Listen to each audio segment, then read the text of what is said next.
estamos grabando y vamos a comenzar entonces con lo que dejamos la semana pasada, o donde dejamos la semana pasada. Estamos hablando de los judíos de Berlín. Algunos se impactaron un poco con las cosas que estuvimos viendo, algunos me hicieron comentarios posteriores, porque claro, tenemos comunidad de origen alemán, tenemos ya gente que se siente cercana en la historia a lo que estamos contando, no obviamente por eso, sino por abuelos o bisabuelos, y en algunos casos hay sensación de que lo que estamos contando les llega muy cerca. Cuando digo esto, lo digo que fue bien, no comentarios como conmovidos o movilizados por lo que estoy explicando. Vamos a retomar desde esta comunidad judía berlinesa, desjudaizada, podemos llamarla. Esta comunidad de judíos que se había abierto a la cultura alemana, se había integrado, y hoy vamos a dar un paso más, se hicieron casi protagonistas de lo que se llamaban los salones de Berlín. Allí ocurría la cultura. En los salones tenía lugar el desarrollo y el apoyo de las artes. Allí se encontraban los grandes mecenas o filántropos o las grandes fortunas con lo mejor de cada una de las disciplinas del arte. Y en esos espacios que se llamaban salones, tenemos en esos lugares la gran preponderancia de judíos dueños de esos salones, y principalmente todos judíos desjudaizados, ¿no? Esto ocurrió en Berlín, pero también ocurrió en Viena. Y les voy a contar un ejemplo de alguien de este mundo para que vean cómo funcionaba. Uno de los dueños de estos salones donde ocurría la cultura y se encontraba la cultura alemana en Berlín, se llamaba el barón Friedrich von der Mar. Y uno dice, bueno, qué nombre no judío, ¿no? Del Mar. ¿Saben cómo se llamaba en hebreo Del Mar? Moshe. Moshe se le puso Moshe porque Minamain Mishitiu, porque fue rescatado de las aguas del mar. Entonces fíjense cómo le quitaron a este apellido, a este nombre, perdón, Ben Moshe, hijo de Moshe, lo transformaron en un nombre que no tuviera ninguna referencia a lo judío, para pasar lo más desapercibido posible. Y a partir de ahí hablamos de una familia que tenía lo que llamaba un escudo de armas propio, esas cosas que en Berlín tenía como mucho orgullo y honor de integración y de participación de la cultura. Tenía un hermano militar que había ascendido en el ejército, él mismo llegó a ser diplomático, viajó a París como diplomático de aquella Alemania. Una integración total y absoluta como ejemplo de alguien desjudaizado, de la élite económica, integrado plenamente a la cultura y a la vida de Alemania. Cuando esto pasa, y estos judíos tienen esta exposición pública y esta preponderancia en los lugares de la cultura, obviamente, como pasaba siempre, esto llama la atención, esto despierta odios, esto hace que la gente empiece a criticar abiertamente a estos judíos que vinieron a ocupar espacios y lugares que no les pertenecen, y cómo a partir de la Ilustración enriquecerse es un valor y un bien a disputar públicamente. Entonces, si hay que enriquecerse, el judío que lo logra hacer es un obstáculo para que yo lo haga. Y es quien me permite mirarme en su reflejo y entender que él lo logró y yo no. Y toda esa frustración y todo ese odio se canalizaba a estos judíos. Esto es una pequeña muestra de un ejemplo de algo que empezó a pasar a finales del siglo XVIII en Alemania con este cambio que se dio con los judíos. En esa época había un cambio de de emperador, y ha sido Federico Guillermo II, en los finales del siglo XVIII, y lo que hace este nuevo emperador, además de generar algunas guerras y generar negocios a los judíos, es que los judíos empiezan a luchar por sus derechos también en Alemania. Así como en Francia habían hecho, y hoy al final del encuentro ojalá podamos volver a Francia para empezar a retomar el fin del siglo XVIII para hablar del comienzo del siglo XIX desde Francia, tenemos a los judíos en Alemania que empiezan a intentar luchar por sus derechos y empiezan a organizarse, especialmente en comisiones parlamentarias o gubernamentales, para estudiar el tema. El gobierno de Federico Guillermo II empieza a ver si logra generar una respuesta para estos judíos, para encontrarle un modelo de integración y de derechos que le permitiera tener un nuevo estatus a estos judíos. Entonces, empieza una discusión muy interesante que les quiero plantear. Los que estaban en contra proponen lo siguiente. Dicen, no estamos en contra de que los judíos tengan sus derechos. Lo que estamos en contra es que se haga ya. Dejemos pasar 2 o 3 generaciones de judíos ya no religiosos.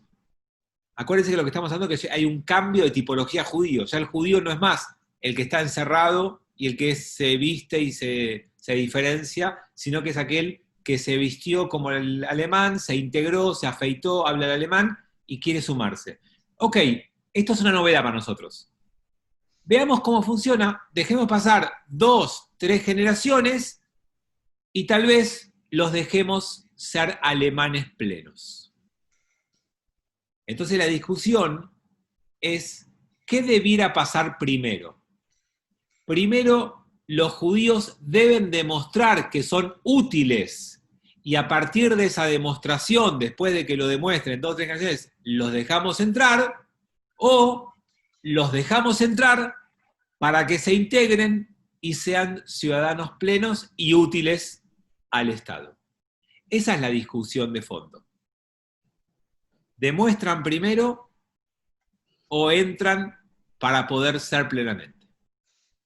Y por supuesto que esa discusión no fue fácil y hubo presiones de cada bando muy fuertes y todo esto concluye casi a final de siglo con un enunciado que es, si no fuera que terminó siendo real y que nos afecta, podría hasta decir que fue cómico, porque la conclusión a la que llega el nuevo gobierno alemán, después de dedicarle más de 10 años a esta discusión y a estas comisiones y a escuchar argumentos, es que es verdad, las leyes contra los judíos son efectivamente duras y los perjudican respecto al resto de la población. Eso es absolutamente cierto y no lo pueden negar. También dicen, derogar esas leyes hablaría muy bien de nosotros. Sería un bienestar para la sociedad y un honor para la humanidad. Nos pondría a nosotros en el lugar de hacer un acto bien por los ciudadanos judíos y por la humanidad en general. Vamos bien, ¿no? Hasta que aparece el famoso pero. Pero el carácter específico de esta nación no lo permite. Así que dejamos todo como está. Es muy fuerte en escuchar este recorrido, donde la nación alemana se abre, donde le permite a la élite integrarse, donde toman protagonismo, donde empiezan a discutir qué hacemos y terminan diciendo, no, espera. Es verdad que humanamente debiéramos hacerlo. Es verdad que es injusto el lugar que tienen, pero se lo merecen, que se lo queden.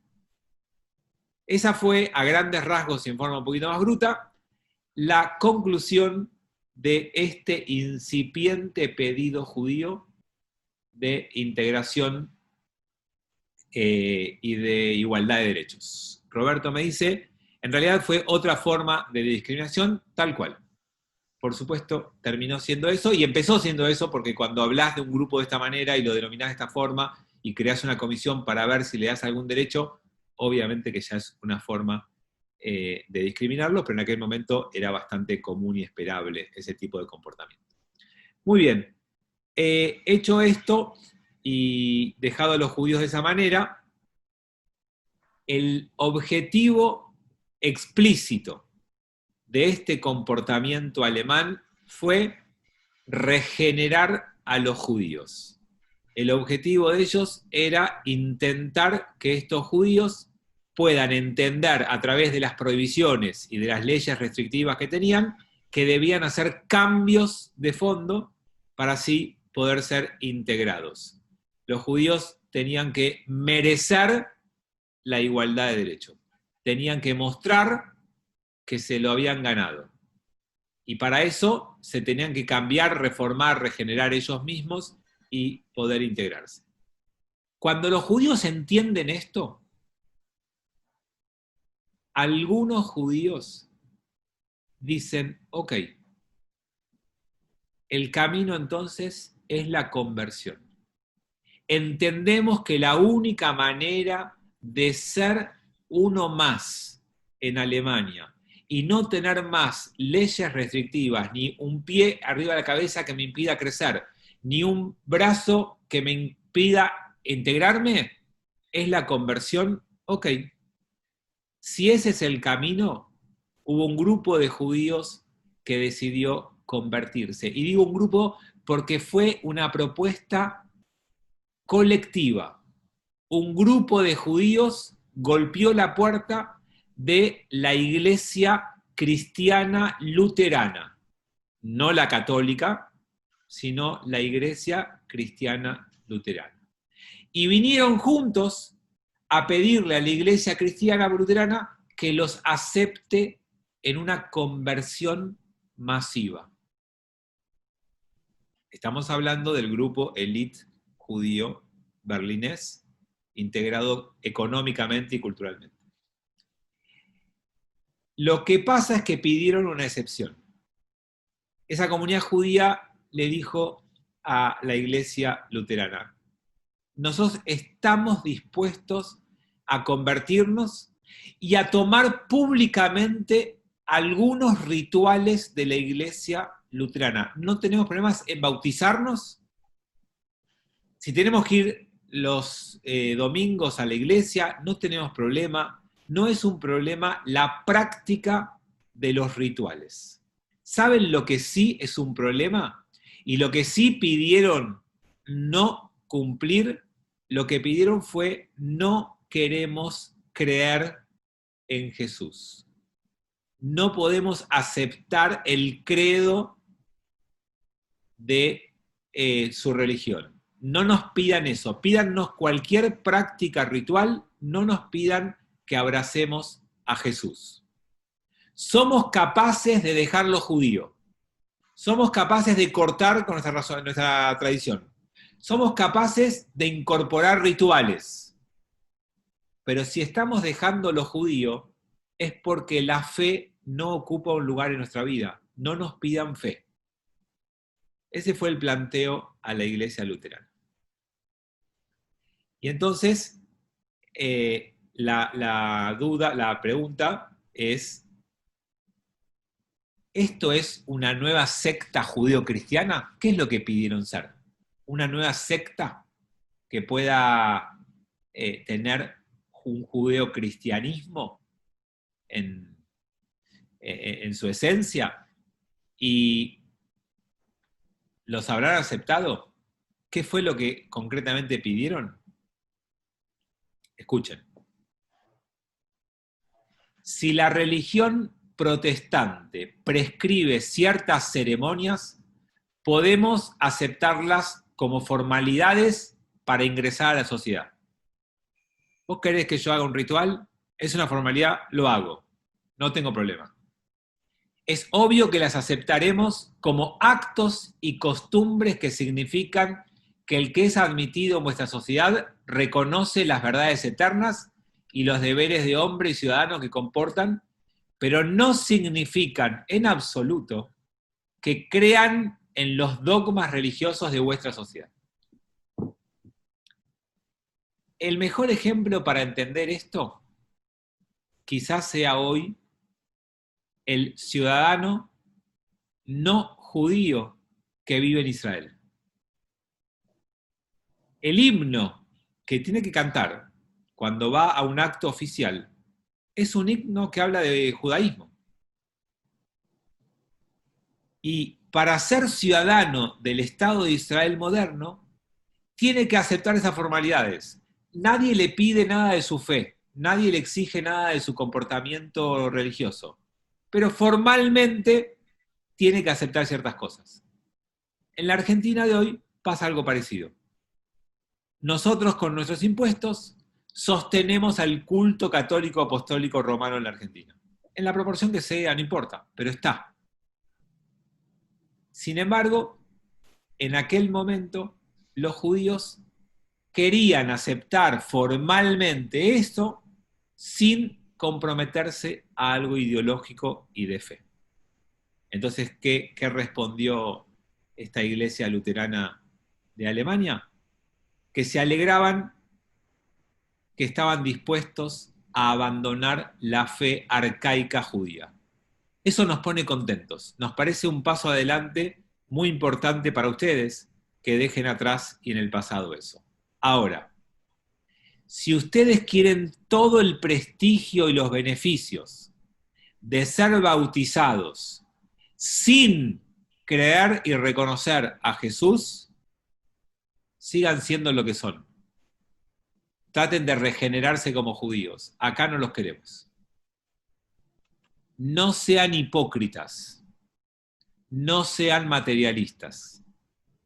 Y mucho menos, no vengan a pervertir al cristianismo. No los aceptamos.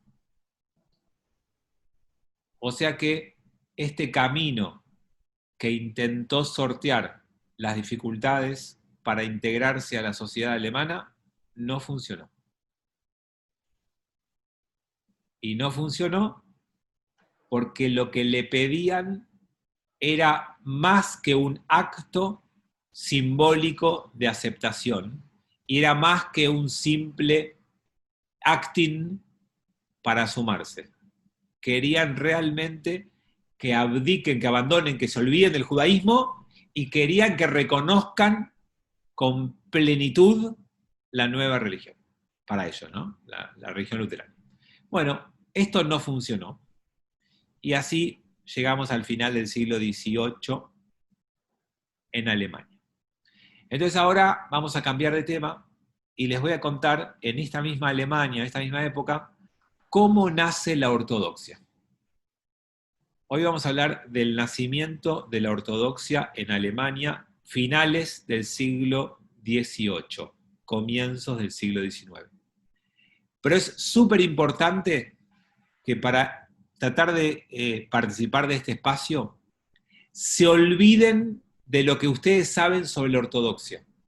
Porque todo lo que ustedes saben de la ortodoxia es la ortodoxia del siglo XXI.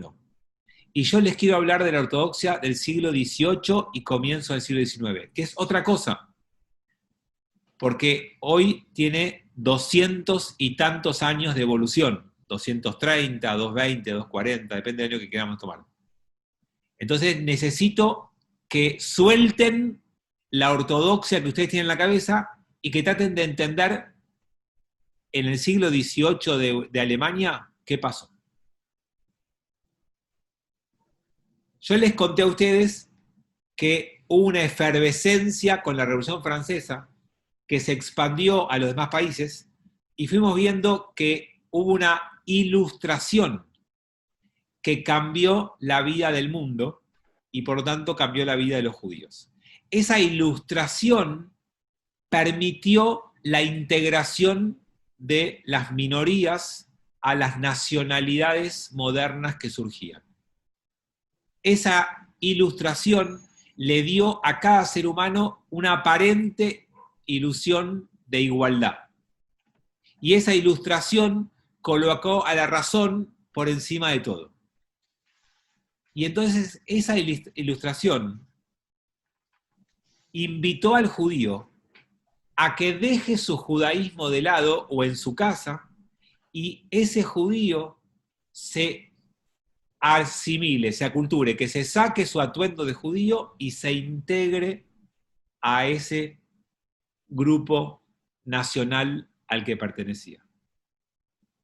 Cuando pasa eso, cuando estos judíos son invitados y algunos empiezan a aceptar muy gustosos, y no solo judíos simples y cotidianos, sino filósofos como Mendelssohn que estudiamos, ahí aparece una reacción judía muy fuerte. Solemos pensar, y se suele decir, y hay mucho escrito, que la ortodoxia es el movimiento que nace como respuesta a los judíos que se asimilan o que dejan su judaísmo público para integrarse a la sociedad. Y yo les quiero plantear en este espacio una tesis distinta. Les quiero decir que la ortodoxia es una respuesta judía a la ilustración. La ortodoxia se pelea con el iluminismo de la época, no con los judíos que se van. Es una respuesta, una reacción a lo que está pasando en el mundo, no a lo que hacen algunos judíos. Solemos decir que es una respuesta a la reforma judía. Hay algo de eso. Pero hoy les quiero proponer pensar en que la respuesta es a la ilustración, al nuevo mundo. Y para eso, lo primero que les tengo que decir es que la palabra ortodoxia aparece en Alemania por primera vez en el año 1795. No es que siempre hubo ortodoxia. Hubo una revista en Alemania que habló de este grupo judío llamándolo judíos ortodoxos. La palabra ortodoxia denota un apego absoluto a la ley, un cumplimiento de la ley sin desviarse de lo más literal de esa ley. Hay una doctrina de observancia y cumplimiento de la ley. Entonces, lo que hace este judaísmo ortodoxo es proclamar que, primero, la Torá es divina sin discusión. Por eso digo, le está contestando a la ilustración. La ilustración viene a terminar con todo eso. La Torá es un texto divino legado, entregado al pueblo judío sin ninguna adulteración ni cambio. Primer postulado básico de la ortodoxia. Torá divina sin adulteración. Segundo postulado básico central, esa Torá gobierna mi vida. No es optativo, no es cultural y no es filosófico. Es ley de cumplimiento. En términos judíos, halajá. No me viene a preguntar, a opinar o a formarme. Viene a que yo sepa cómo me comporto todos los días de mi vida. Es una ley de cumplimiento absoluto. Y obviamente, por supuesto, esa ley se ocupa de todos los aspectos de mi vida. Nada está fuera de la ley. Todo es gobernado por la halajá. Entonces, les quiero decir hoy que la ortodoxia, y les pido que me lo crean, es un fenómeno producto de la modernidad. La ortodoxia nace en la época moderna como reacción a lo que está pasando y tiene una constitución típica de un movimiento moderno de la modernidad, de la nueva era, que empieza con la Revolución Francesa. Es un fenómeno típicamente moderno. Y digo esto una y mil veces porque la ortodoxia se constituye diciendo que son la continuidad misma de Moshe, que la ortodoxia es el judaísmo que hubo siempre. Y eso no es cierto. La ortodoxia es un fenómeno de la modernidad, que se constituye pretendiendo ser la continuación fiel, sí, pero no lo es. Esa es su pretensión. No es obviamente criticable que ellos propongan ser eso, pero si uno estudia historia y quiere analizar fenómenos, tiene que salir de lo pasional del que propone que está dentro y mirarlo de afuera. Y como fenómeno es un fenómeno típicamente moderno.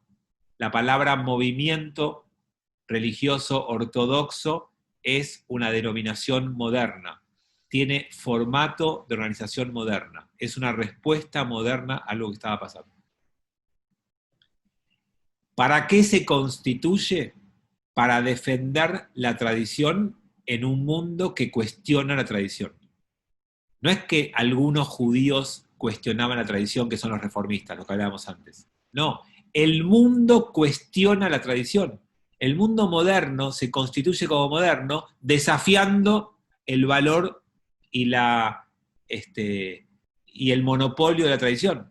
Y eso es lo que viene a defender la ortodoxia. Esa es su principal batalla. Bueno, este nuevo mundo, producto de la Ilustración, es secular en gran parte. Ese mundo secular desmanteló, desarmó, desorganizó a las comunidades religiosas. ¿Cuál es la principal batalla que va a dar? El judaísmo ortodoxo quiere retener el poder institucional rabínico, el poder de la institución judía. La Ilustración destruye ese poder.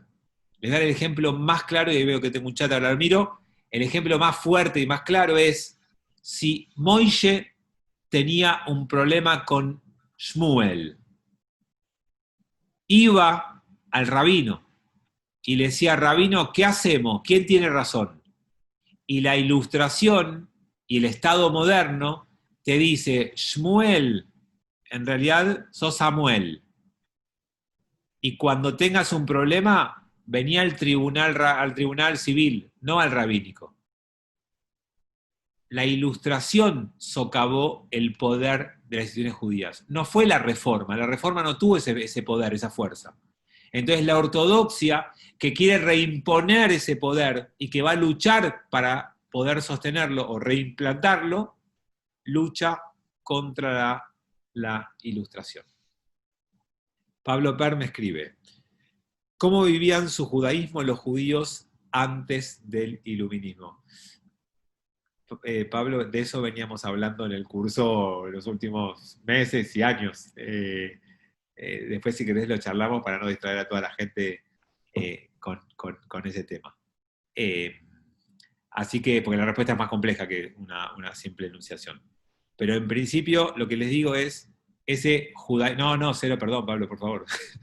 Ese judaísmo de aquel momento del siglo XVIII, finales del siglo XVIII, se ve amenazado, por un lado por la Reforma, que es lo que estoy viendo hasta hoy, y hoy les agrego, se siente amenazado por la Ilustración en forma directa, que le quita poder y estructura. Entonces, Alemania y después Hungría va a ser el centro del nacimiento del movimiento ortodoxo. Después de Alemania y Hungría, va a ir a Europa del Este, después va a ir a Estados Unidos, se va a expandir por los países musulmanes, los países de religión musulmana, y todo ese fenómeno lo vamos a ir viendo más adelante. Hoy me interesa solamente la génesis, el comienzo. Entonces, este movimiento ortodoxo, ¿por qué digo que es producto de la modernidad y no es la continuación histórica del judaísmo? Voy a darles un gran argumento. El judaísmo de Moshe hasta el siglo XVIII es un judaísmo dinámico, es un judaísmo cambiante, es un judaísmo que se va adaptando a las nuevas realidades. El movimiento ortodoxo nace diciendo, no hay más cambios. El judaísmo no permite los cambios. Eso es un cambio. Y ese cambio es una de las principales pruebas de que el judaísmo ortodoxo es un fenómeno de la modernidad. Hasta la modernidad, el judío practicante, observante y tradicional estaba orgulloso de los cambios que podía incorporar para seguir estando vigente y tener respeto en donde estaban. El judaísmo clásico no era rígido, todo lo contrario. Entonces tenemos allí una clara prueba de este judaísmo moderno ortodoxo. Bueno, por supuesto que hay una razón, hay que entender por qué el judaísmo ortodoxo hace esto, y tiene una razón. Y lo principal, el principal motivo por el cual la ortodoxia va a hacer esto es por miedo. Miedo a perder la esencia judía, miedo a la disolución del judaísmo, miedo a perder el control de tu gente, miedo a desaparecer. No sé si es real o no, pero había miedo. Y este miedo generó esta reacción. Lo que hay que entender es que no es el Estado moderno contra el judaísmo, es el Estado moderno contra lo religioso. Le quisieron quitar el poder a la iglesia y de paso a la sinagoga. No fue el objetivo de la sinagoga. El objetivo fue quitarle el poder a los curas. Y en la volteada cayeron los rabinos. Pero el Estado moderno lo que quiso es apropiarse de la autoridad que caía en las cortes o en los centros religiosos. Y así como lo hicieron con la iglesia, lo hicieron con el mundo comunitario. Y para hacerlo, le propusieron a la sociedad una sociedad igualitaria. Esa sociedad igualitaria le quitaba el poder al mundo rabínico y comunitario. Pero nosotros estamos estudiando en paralelo que esa sociedad igualitaria que nos prometieron, tampoco nos la dieron. Yo ya se los conté eso. O sea, era una propuesta para que vos bajes las defensas, te entregues, pero después de discutir en comisiones y después de discutir en parlamentos y después de hacer un montón de espamento, nos dijeron, ¿saben qué? Primero demuestren que son útiles y después los aceptamos. Pero lo que yo les estoy contando va en paralelo. El surgimiento del movimiento ortodoxo va en paralelo a esta época. No saben que va a terminar la historia mal para incluso los que se quieren integrar. ¿Está bien? Yo se lo voy contando en dos escenarios paralelos. Esperen que tengo unos chats. Aníbal dice, ¿hubo un líder del movimiento conocido? Sí, el rabino Hirsch, Shimshon, Rafael Hirsch, es uno de los emblemas, pero recién en el siglo XIX. Ya se los voy a contar más adelante. Esperen un ratito que ya se los voy a contar mejor. Pablo Per me escribe en privado, pero correctamente, él dice separar iglesia de Estado. Obviamente ese es uno de los principios de la Revolución Francesa. Lo que pasa es que no es solamente separarlo, sino que el Estado esté por encima de la iglesia y que el poder lo concentre el Estado. Y Claudio dice, el surgimiento del movimiento ortodoxo dio lugar a que hoy exista el judaísmo en todas sus formas. Eso corre por cuenta de Claudio, yo no adhiero a eso, obviamente lo quiero mucho a Claudio, pero no adhiero a lo que está diciendo para nada. Yo creo que el movimiento ortodoxo perjudicó muchísimo al judaísmo durante mucho tiempo, y en los últimos 40, 50 años tuvo un éxito muy marcado, producto de cambios de fin de época, del fin del siglo XX, y no de lo judío, y es un fenómeno muy cercano a la historia para analizar. Ya veremos con el paso del tiempo. En mi opinión, en el origen, fue mucho más importante el movimiento liberal que el movimiento ortodoxo para darle continuidad al judaísmo. Porque el judaísmo se jugaba no en los que se quedaban encerrados. El judaísmo se jugaba en los que se integraban a la sociedad. Porque el que se quedaba encerrado era fácil ser judío. El miedo a perder el judaísmo se daba en el judío como ustedes, que quiere vestirse con ropa moderna, que quiere estudiar en universidades o escuelas modernas, que no quiere mantener el judaísmo que los aísla y los encierra, y entonces el desafío de ustedes es, ¿cómo soy judío y ciudadano del mundo. Y en esa respuesta para mí fue mucho mejor lo que la respuesta en el origen, hablo en hoy, mucho mejor la respuesta de los judaísmos liberales que la de la ortodoxia. Claro, después esos movimientos liberales se fueron alejando demasiado del judaísmo y ahí para mí se equivocaron. Pero no me quiero adelantar, Claudio, lo vamos a ir viendo en el avance de la historia. Pero si se entiende lo que planteo es, el mundo cambió, me sacó las barreras, quiero entrar, ¿qué movimiento religioso me ayuda a sumarme al mundo? En ese momento no tengan dudas para mí, esto es opinable, el movimiento que mejor respondió fue el movimiento liberal, el que dijo, ¿sabes qué? Hay una manera de que sigas siendo judío y te integres. Porque la otra propuesta es no te integres, no seas parte, no seas ciudadano del mundo. Entonces, me parece que ahí hay un punto interesante para pensar, por lo menos. Bien, entonces les decía que el Estado moderno se buscó apropiar del poder comunitario rabínico, ¿no? Y proponía una sociedad igualitaria para eso. Entonces, ¿qué significa esto en el fondo? El Estado moderno tolera a los judíos como una secta religiosa, no como una entidad autónoma. Hasta ahora el judaísmo tenía autonomía, por eso podía juzgar, por eso podía cobrar impuestos, por eso podía autogobernarse. Eso no lo tolera más el movimiento, los estados modernos. Eso tiene que terminar. Te puedo tolerar como secta religiosa, no como ente autónomo.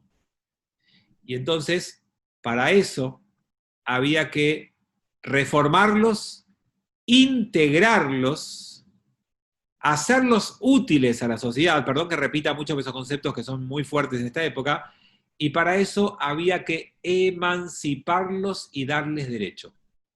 Y esta va a ser la palabra clave del encuentro final de hoy y de todo el encuentro próximo. La emancipación judía es de lo que estamos hablando. El judío tenía que emanciparse para pasar a ser una persona de plenos derechos en el Estado moderno que nace a finales del siglo XVIII. Lo que eso implicaba es que cambie la tarea rabínica. El rabino se creía mucho más, era juez, era líder, era director, era decisor, que el rabino sea un pastor, que se dedique a la tarea pastoral, que lleve consuelo, que ayude, que acompañe, que case, que divorcie, bueno, que divorcie no en esa época no, que case, que haga bar mitzvah, que haga ceremonias. No, otra cosa no. Que el rabino no juzgue, no decida, no ponga impuestos, no tenga ley, no haga jerem, que no excomulgue, todo eso no quieren que el rabino lo haga más. Entonces, la ilustración va a luchar contra el poder rabínico, contra el poder comunitario. Y eso lo va a enfrentar el rabino a dos grandes problemas. Uno es la fuerza del Estado moderno. Pero el otro problema que tiene el rabino y la comunidad organizada es que enfrenta a judíos en una situación inédita, que nunca le había pasado. ¿Saben hasta ahora contra qué lidiaba el judaísmo rabínico?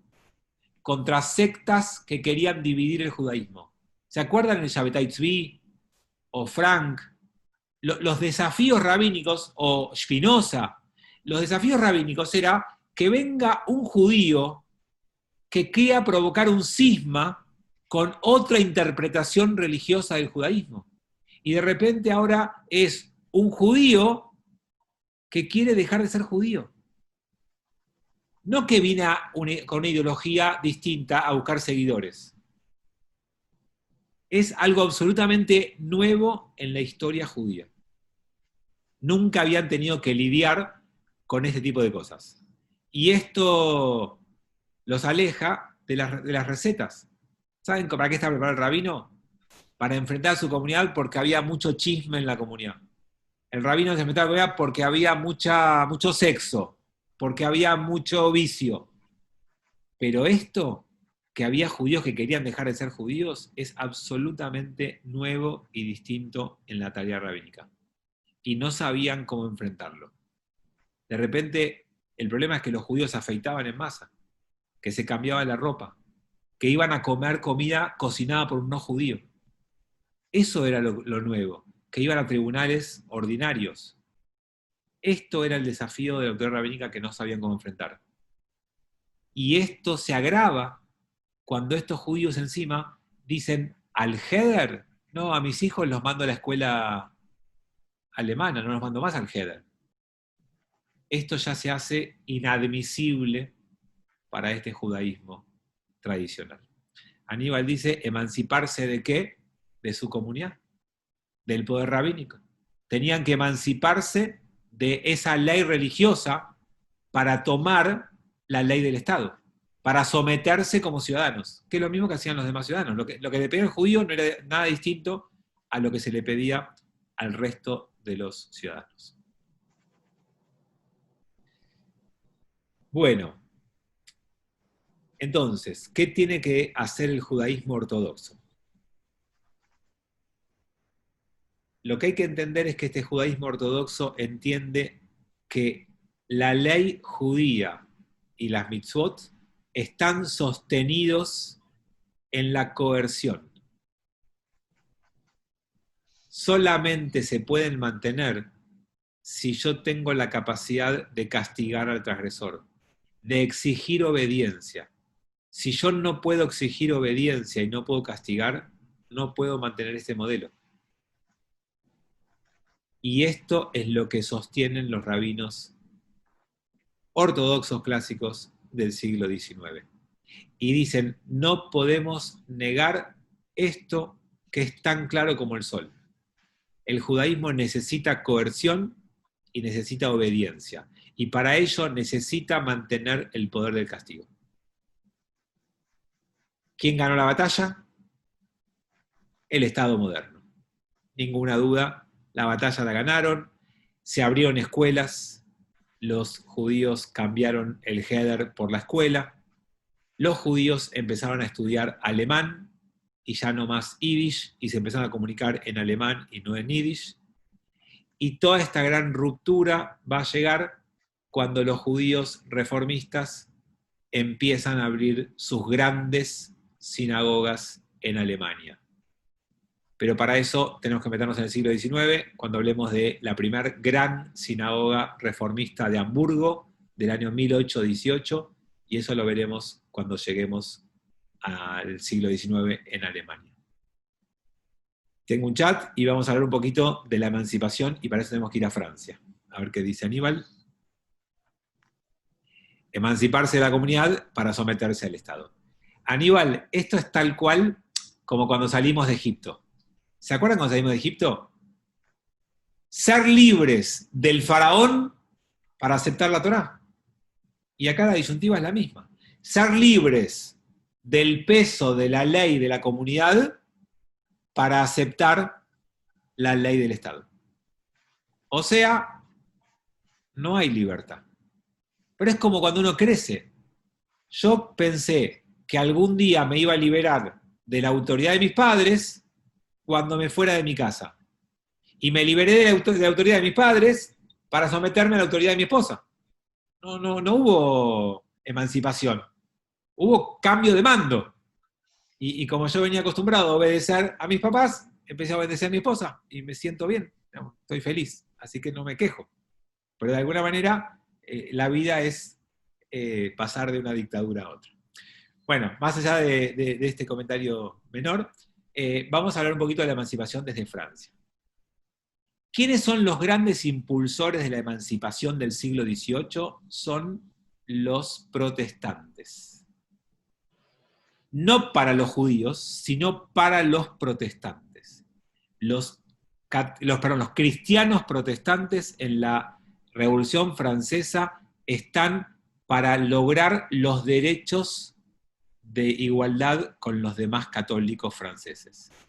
Ellos quieren salir de la situación de opresión, de discriminación y de falta de oportunidad para ser aceptados e integrados plenamente en Francia. Y esto lo van a llegar a las asambleas que se empiezan a gestar en Francia a partir de la Revolución Francesa de 1789. A los protestantes los aceptan rápidamente. A los judíos no. No los quieren emancipar. ¿Quiénes se oponen? En la Asamblea Constituyente de la Revolución Francesa, a partir de 1789, hay partidos del clero. Y todos los partidos del clero que están en la Asamblea Constituyente se oponen a darle a los judíos esa igualdad.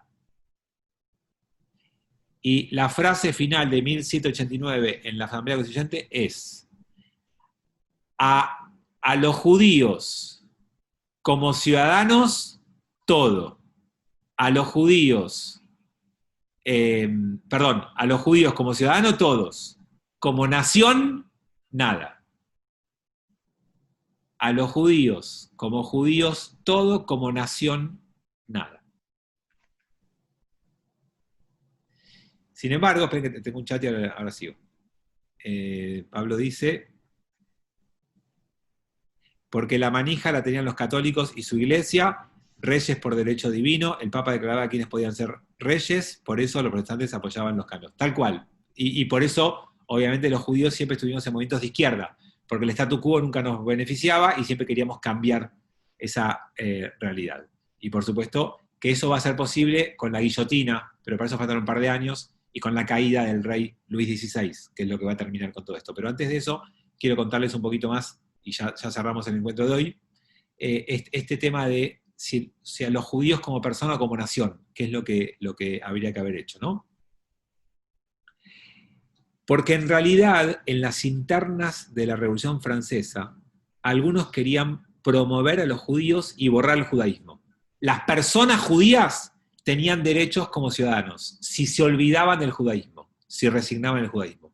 Pero había otros que querían preservar el judaísmo como algo, como un ente, y que los judíos sigan sufriendo, sigan apartados. Los judíos no son útiles todavía. Esa era la discusión que estaba todavía, que vimos un poquito en Alemania y que también estaba en Francia en esta Revolución Francesa. Entonces, en esta Asamblea Constituyente de Francia, les quiero leer, se termina aprobando algo.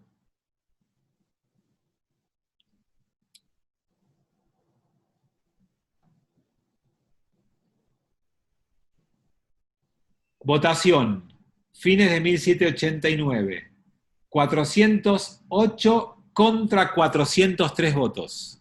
408 contra 403, muy cerca de lograr un voto distinto, ¿no? La Asamblea Nacional otorga a todos los no católicos el derecho de ejercer todos los oficios civiles y militares. ¿Se escuchó bien? ¿Voy de vuelta? La Asamblea, perdón que me perdí, la Asamblea Nacional otorga a todos los no católicos el derecho de ejercer todos los oficios civiles y militares. ¿Les gusta? Excepto a los judíos, sobre los que la Asamblea se reserva el derecho de pronunciarse. Veníamos bien, ¿no? Parecía que finalmente en la Revolución Francesa, en la Asamblea Constituyente, en ese lugar donde se hablaba de igualdad, fraternidad, libertad y todos los hombres iguales, el racionalismo, iluminismo, derechos para todos, excepto para los judíos. Y ya tengo que contarles algo que pasó, que nos avergüenza, pero pasó. Las asambleas siguieron, y todo en 1790 hubo asambleas. Y el judaísmo, en lugar de ir junto a luchar, se dividió. Y cada uno luchó por sus intereses. Y la comunidad judía sefaradí, llamada los portugueses, tuvieron mucho más poder de lobby porque tenían mucho más dinero, y en 1790 el rey de Francia los emancipa. La asamblea los emancipa y el rey de Francia los toma. Lo que pasa es que empezaron los cuestionamientos, como el rey católico de Francia es rey de los judíos, empezó todo ese conflicto, pero en 1790 lograron la emancipación los judíos portugueses, y un año después, justo antes de que se disuelva, en el 91, la Asamblea Constituyente, se logra el decreto donde todos los judíos son emancipados. Lo logran, pero también se termina de descristianizar Francia, Luis XVI va a la guillotina, termina de haber un rey y un poder divino y una iglesia católica fuerte, pero por ejemplo, ¿saben qué más logró esa asamblea en 1791? Abolir la esclavitud. ¿Saben si se cumplió? No se cumplió. En los grandes campos y los grandes dueños terratenientes siguieron teniendo esclavos, aunque legalmente estaba prohibido, y los judíos casi no tuvieron participación en la asamblea, no estuvieron representados obviamente, pero tampoco hubo muchos judíos involucrados, no hubo, y aparece la idea de desjudaizar el judaísmo, así como se descristianizó el Estado, y se empezaron a criticar públicamente los rituales judíos. El más criticado hasta el día de hoy, la circuncisión. Bueno, tengo un chat y cerramos el encuentro de hoy. Bueno, Saúl me pregunta en qué consiste la emancipación. Vamos a comenzar el martes que viene hablando exactamente de eso, Saúl, porque ya lo preguntó Aníbal y quiero que quede más claro. El martes que viene empezamos con ese tema y seguimos avanzando con lo que estamos hablando de emancipación judía en Francia, y después volveremos a Alemania, y después seguiremos avanzando con la pelea, movimiento reformista, movimiento ortodoxo y el nacimiento del movimiento conservador, y hablaremos también del comienzo del sionismo. Esos son los temas que nos vienen en el siglo XIX, porque ya estamos entrando en el siglo XIX. Aníbal dice algo más. En Francia cada tanto aparecen trabajos pseudocientíficos diciendo que la circuncisión produce daños a la salud. Correcto, por eso esto empieza acá. Cuando integramos a los judíos a la sociedad, nos critican por prácticas arcaicas y peligrosas y todo eso. Bueno, les agradezco que me hayan acompañado. Los espero obviamente en Shabbat. En 5 minutos abrimos el próximo boliche que se llama Torah. Buenas noches a todos. Gracias por estar allí. Cuídense.